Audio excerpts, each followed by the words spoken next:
Warisan kamar mandi senior. Cerita ini terjadi pada tahun 1997 di asrama salah satu kampus di Jatinangor, Bandung. Dani dan Eko adalah sahabat dari kampus itu. Mereka bukan asli Bandung, jadi mereka tinggal di asrama kompleks universitas tersebut.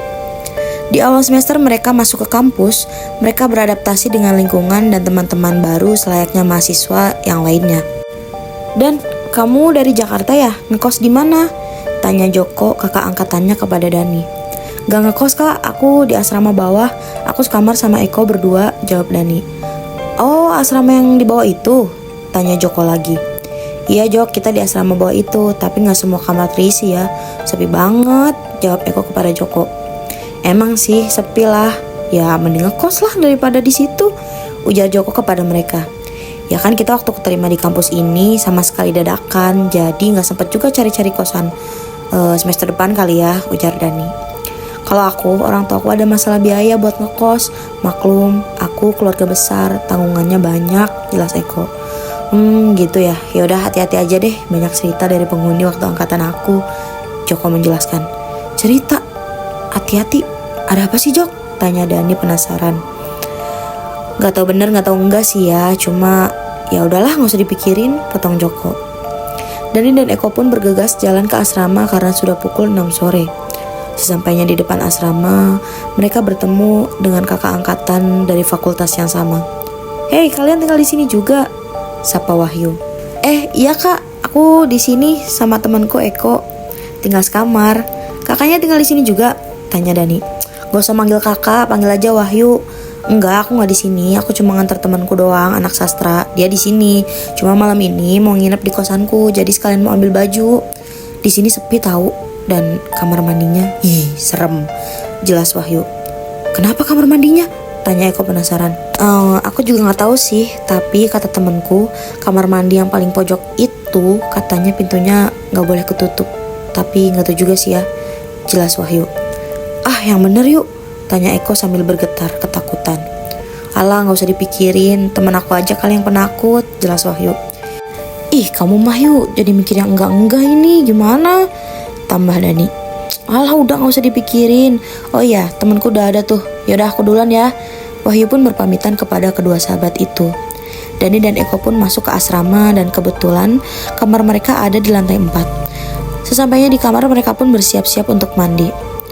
Kok beneran gitu ya kamar mandi itu? Tanya Dani.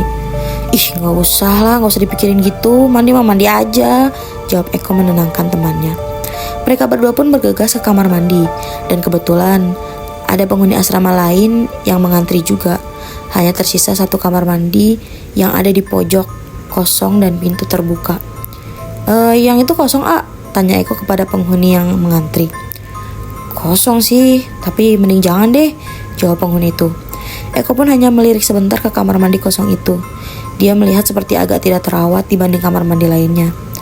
Dani pun tidak banyak bicara dan masuk ke antrian saja. Jangan pernah deh kak masuk ke kamar mandi itu, bisik penghuni lainnya kepada Dani. Dani pun hanya mengangguk perlahan walau hatinya sangat penasaran. Selesai mandi, mereka pun segera ke kantin untuk makan malam. Lalu mereka kembali ke kamarnya. Kok aku penasaran deh sama cerita kamar mandi itu, ujar Dani. Alah udahlah Dan, gak usah dibahas. Oh ya, kamu udah ngerjain tugas dosen killer yang itu belum? Tanya Eko. Alah iya belum kok. Kamu udah, kerjain sekarang aja yuk. Soalnya dosen itu banyak banget kasih tugasnya, banyak banget, ajak Dani. Mereka berdua pun sibuk dengan tugas masing-masing. Tanpa terasa waktu sudah lewat tengah malam. Aduh Dan pengen pipis, ujar Eko. Macem-macem banget. Udah jam 2 begini, tahan aja bisa gak? Tahan pak lalu, ini masih jam 2 malam. Aku nahan berapa jam kalau sampai pagi, keluh Dani. Tapi belum Eko selesai berbicara, Dani pun langsung berkata, udah ayo antar aja, ini gak kuat. Mereka berdua pun berjalan menuju lorong asrama yang sunyi, menuju kamar mandi. Sesampainya di kamar mandi, Dani pun langsung masuk ke kamar mandi, sedangkan Eko diam di depan cermin wastafel.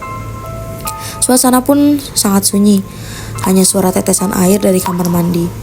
Eko pun melihat ke arah cermin di wastafel sambil mencoba membenahi rambutnya untuk menutup rasa tegangnya dan rasa takutnya. Tiba-tiba dari arah kamar mandi ujung terdengar bunyi air dari gayung yang disiram ke lantai kamar mandi. Keringat dingin Eko pun mengalir. Bulu kuduknya berdiri dan tangannya bergetar hebat. Matanya terasa dikunci melihat ke arah kamar mandi pojok itu. Dani pun keluar dari kamar mandi lainnya. Aduh, lega-lega. Weh, kenapa kok? Pucat banget, tanya Dani. Tiba-tiba terdengar lagi suara guyuran yang sama dari arah kamar mandi pojok itu. Mereka berdua pun tercengang, saling tatap depan wastafel. Tiba-tiba ada seorang perempuan tinggi, kurus, berambut kumal, berbaju putih keluar dari arah kamar mandi pojok itu. Mereka berdua pun menutup mata dengan tangannya. Kaki mereka terasa dikunci dan tidak bisa bergerak. Mereka pun berteriak sekeras mungkin. Namun perlahan-lahan, sedikit demi sedikit, mereka berdua memberanikan membuka tangannya untuk melihat ke arah kamar mandi yang di pojok itu. Sosok itu sudah menghilang, entah pergi kemana. Mereka pun bersiap lari untuk menuju kamarnya. Tapi tiba-tiba di cermin wastafel terpantul sosok tadi dengan wajah yang lebih rusak dan setengah wajahnya tertutup oleh rambut yang kumal. Bau amis pun menyeruak dan menusuk ruangan kamar mandi itu. Dan sosok itu pun berkata, "Jangan kotori kamar mandi saya ya." Sangat lirih, bergetar dan seram. Mereka berdua pun berlari ke kamar sekuat tenaga, segera naik ke tempat tidur, walau mata dan perasaan mereka tidak akan pernah bisa tidur.